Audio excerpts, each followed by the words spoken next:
চলে এসেছি আমাদের মালিনী 2.0 শসার জমিনের ফিল্ডে। তো আপনারা দেখুন কৃষক ভাইয়ের জমিতে আমাদের মালিনী 2.0 শসা। দেখুন শসার কালার, শসার সাইজ, এবং আপনাদের যেটা বলেছি শসা, প্রত্যেক শসা সাদা পাউডার ভাব আছে। আর শসার কালারটা দেখুন, লোভনীয় কালার।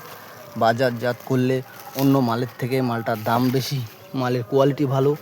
এবং আপনারা এই মালের ধরন দেখুন শুধু জালি আর জালি, কোনো এই শসা টেরা বেঁকা হয় না, প্রত্যেক গিটে গিটে জালি, প্রচুর ধরন।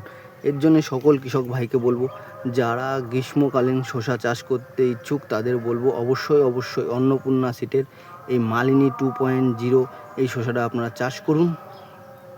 এই শসাটা চাষ করলে অন্য শসার থেকে আপনারা ফলন বেশি পাবেন এবং এর মালের কোয়ালিটি খুবই ভালো।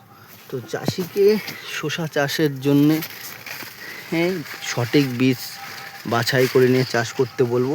সঠিক বীজ হলো অন্নপূর্ণা সিটের আপনাদের মালিনী 2.0 শসা।